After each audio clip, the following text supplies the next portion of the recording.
ابھی ایک صاحب بیان میں کہہ رہے تھے کہ ابو جہل کی بیوی جو ہے وہ بھی تو ماں ہے, اس کے قدموں میں کہاں سے جنت. بھائی ابو جہل کی یا ابو لہب کی بیوی کافر ہے, اس کے قدموں میں اس کے لیے جنت نہیں ہے, اس کی اولاد کے لیے بہرحال جنت ہے. چاہے کسی کی ماں ابو جہل کی بیوی کیوں نہ ہو, تو بچوں کے لیے قرآن کا حکم یہی ہے کہ اس نے اپنی ماں کے ساتھ اچھا سلوک کر رہا ہے, چاہے وہ جائے جہنم میں, وہ اس کا ہیڈک ہے, وہ اللہ جانے وہ جانے. ابراہیم علیہ السلام کا نہیں قرآن نے واقعہ بیان کر دیا, کافر باپ ہیں, بت بناتے ہیں, بت بیچتے ہیں, اور اولاد کو دھمکیاں دے رہے ہیں کہ اگر تو نے بت پرستی اختیار نہیں کی یا تبلیغ کرنا بند نہیں کی, میں تجھے پتھروں سے مار کے ہلاک کر دوں گا. لیکن کیا کہہ رہے ہیں, سلام علیک, کیا کہہ رہے ہیں, آپ پر سلامتی ہو. ساستغفر لک ربی, میں آپ کے لیے اپنے رب سے کیا کروں گا, استغفار. بعد میں اللہ نے پابندی لگا دی استغفار پر, لیکن ابراہیم علیہ السلام کا رسپانس تو یہی کیا, انہو کان بی حفیہ, میرا رب آپ پہ مہربان ہو یا نہ ہو, مجھ پہ ہے بہرحال, تو ہو سکتا ہے میری وجہ سے آپ کو بخش دے. کیسا خوبصورت رپلائی ہے یا نہیں ہے. تو کنفیوژن مذہب نے ختم کی کہ نہیں کی. ہاں ایک اشکال آپ کو ہوگا کہ یار اتنا نیک بن کے ابا کے سامنے ہے بڑا مشکل کام, کیونکہ بعض دفعہ ابا بالکل ہی کنٹرول سے باہر ہوتے ہیں. اب اتنا ہی جھکے رہو گے تو کوٹتے رہیں گے, پیٹتے رہیں گے, دباتے چل. آج مسئلہ یہی ہے نا کہ جو بچہ شریف ہو, ماں باپ اسی کو دباتے چلے جاتے ہیں, دباتے چلے جاتے ہیں, دباتے چلے جاتے ہیں. تو قرآن نے وہ کنفیوژن دور کر دی. ان تکونوا صالحین فانہ کان للاوابین غفورا, تم نیک بننے کی کوشش کرو, غلطی ہو جائے تو توبہ کر لو, اللہ معاف کر دے گا. یعنی ہم نے یہ تھوڑی کہا کہ بالکل ابراہیم جیسے بن جاؤ, وہ تو اللہ کے خلیل تھے, تم تو کراچی میں رہتے ہو, یہاں تو ڈپریشن کے اور بہت سارے مسائل ہیں. تو کوشش کرو, اللہ نے کوشش کا مکلف بنایا, اس کے خلاف کبھی ہو جائے تو کیا کرو, اللہ سے توبہ استغفار ہے, اللہ غلطی ہو گئی, غصے میں نے منہ سے ابا کے سامنے یہ لفظ نکل گیا, مجھے معاف کر دے, آئندہ میں کنٹرول کرنے کی کوشش کروں گا. دوبارہ ہو جائے دوبارہ توبہ کر لو, 3 دفعہ ہو جائے 3 دفعہ توبہ کرو, کوشش کرو کہ آئندہ نہ ہو. 100 بار ہوتا رہے, 100 بار توبہ کرتے رہو. کنفیوژن ختم ہوگی کہ نہیں ہو گئی. یہ مذہب کو فالو نہیں کرتے نا, بڑی مشکلات ہیں. پھر آپ کہو گے وہ صحیح ابا کی تو اصلاح حقوق ہونے چاہیے, غلط جب ابا ہی غلط ہے. عقل نہیں آپ کو گائیڈ کرے گی, عقل بیڑا غرق کر دے گی آپ کا.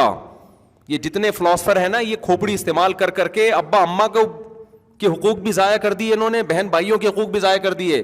اب صلہ رحمی میں عقل کیا کہتی ہے, بھائی جو اچھا سلوک کر رہا ہے اس سے تو کریں گے, جو نہیں کر رہا اس سے ہم نہیں کریں گے. اسلام نے کہہ دیا بھائی کہ قطع رحمی, صلہ رحمی, رشتہ داری جوڑنے کا مطلب نہیں کر رہا نا اچھا, پھر بھی آپ نے اس لیے اچھا کرنا ہے کہ آپ کی بھائی, آپ کا بھائی آپ کی بہن ہے. ہاں یہ ضرور ہے کہ اچھا کرنے سے اگر نقصان ہونا شروع ہو جائے, قطع رحمی کا ذریعہ بنے, تو پھر تھوڑا ریزرو ہو جائے, کیونکہ مقصد تو اچھے سلوک کا جوڑنا تھا نا. اب وہ جوڑنے سے مزید ٹوٹ رہا ہے رشتہ, تو شریعت کا مقصد ہی حاصل نہیں ہو رہا نا.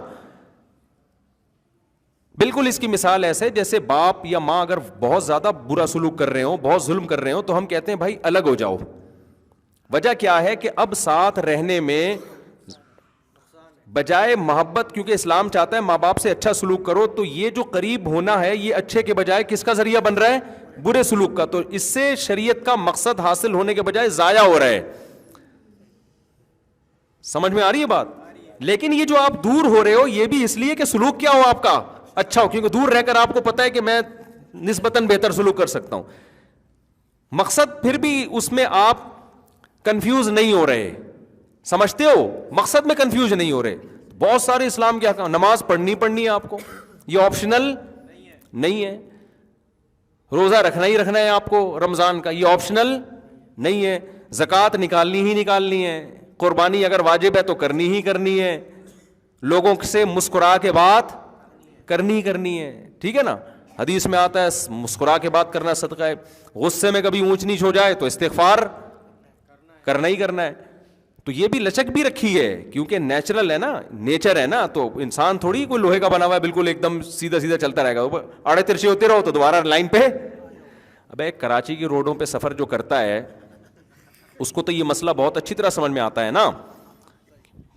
آپ بتاؤ کراچی میں کوئی ایک مائی کا لال ایسا ہے جس نے ہمیشہ پورا روڈ پہ ہی سفر کیا ہو, کچے میں اتارنا پڑتا ہے آپ کو, کھڈا آ رہا ہے آگے, گٹر آ رہا ہے. ابھی میں نیو کراچی کے راستے سے جا رہا تھا تو وہ ایک اتنا بڑا گٹر کھلا ہوا ہے نا, اس سے ایسی نہریں بہہ رہی ہیں نا گٹر لائنوں کی. نیو کراچی میں دیکھا ہے آپ لوگوں نے آگے جا کے, میں نے اپنے جو میرے گارڈ تھے ان سے میں نے بولا کہ یار یہاں گاڑی روکتے ہیں. ابھی ہم نے سوئٹزرلینڈ کے ولاگ بنائے, پیرس کے بنائے, جرمنی کی آبشاریں. میں نے کہا بہترین ہو جائے گا یار. تو میں نے کہا دیکھو ایسا نہیں ہے کہ ہمارے پاس آپ جا کے دیکھو میرے مشورے پر. جب آپ نیو کراچی والے راستے سے گلشن معمار جاتے ہو نا, راستے میں پورا جو سوات کا دریا ہے نا, مذاق نہیں کر رہا میں, آپ سمجھو گے یہ دریا کے اتنا پانی گٹروں سے ابل رہا ہے. آج صبح اس میں ایک ٹرک الٹا ہوا تھا نا. اچھا میں روزانہ دیکھتے تھے اس میں ٹرک الٹ کیوں نہیں رہے. اتنے بڑے بڑے کنٹینر کی آپ اس کی حوصلے کو داد دو ڈرائیوروں کے کہ اتنے بڑے بڑے کنٹینر, وہ بھی حوصلہ گورا ہوگا وہ چھوڑ چھاڑ کے چلا جائے گا بھائی, میں کنٹینر الٹ جائے گا, لیکن رسک لیتے ہیں ہمارے ڈرائیور, رسک لیتے ہیں یار. گزار کے دیکھو یار, اللہ بڑا مہربان ہے. ایسے یار میں تو یعنی وہ بھائی مجھے ڈر لگ رہا ہے یہ کنٹینر الٹے گا تو 25-30 آدمی یہاں ہلاک ہو جائیں گے. وہ لوگ بھی رسک لے رہے ہیں, وہ نیچے سے آرام سے گزر رہے ہیں.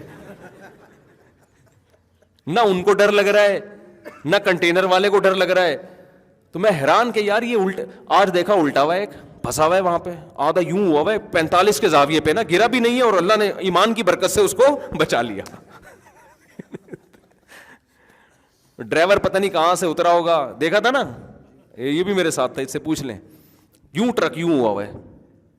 پھر ہم نے کہا اب تو راستہ ہی بند ہو گیا, کم از کم ایک آبشار کے بیچ میں سے ہم گاڑی لے کے جایا کرتے تھے.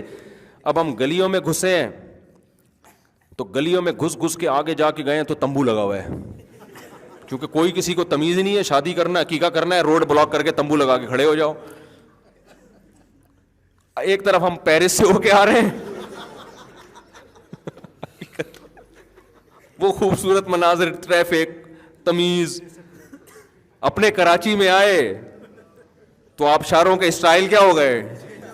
تو ہم اتنی مشکل سے گاڑی گھما کے گلیوں میں گیا ہوں, وہ تمبو لگایا ہوا ہے آگے. بھائی پتہ نہیں کیا ہو رہا ہے, عقیقہ ہو رہا ہے, کسی کی بہن کی شادی ہو رہی ہے, کسی کی باپ کی شادی ہو رہی ہے, کیا ہو رہا ہے. ابھی کوئی تمیز نہیں ہے یار, یہ روڈ پہ تم نے لگا. پھر وہاں سے نکلے, پھر گھما کے اتنی مصیبت سے یوں کر کے کلاس میں 15 یا 20 منٹ میں رکھا لے لیٹ پہنچاؤں گا. تو میں نے یہ سوچا کہ میں نے کہا یار یہاں ایک ولاگ بناتے ہیں ہم, کہ آئیے ہم پہلے, میں اس میں یہ کہوں گا آئیے آپ نے پیرس کی آبشاریں دیکھیں, ابھی تو ویسے دکھائی نہیں ہے, گرمیوں میں جائیں گے تو دکھائیں گے انشاءاللہ, اور سوئٹزرلینڈ میں, اور آئیے ہم آپ کو کراچی خوبصورت آبشار, اور پھر یوں کر دو آپ گٹر کے نا ابل کے اتنے ابل رہے ہیں نا لائن سے. اور یہ جو ہمارا شاگرد ہے نا, یہ جو گارڈ ہے, یہ اس کا گھر ہے اس طرف. جب ابھی بارشیں نہیں ہو رہی تھیں تو اس نے کیا کیا ہے بیچارہ, اگلے دن میرے پاس آیا, کہہ رہا میں بائک لے کے جا رہا ہوں, میں یہاں تک پانی میرے, اور 3 بوڑھے, ایک بیچاری بوڑھی عورت اور 2 بوڑھے آدمی پانی میں بہہ رہے ہیں.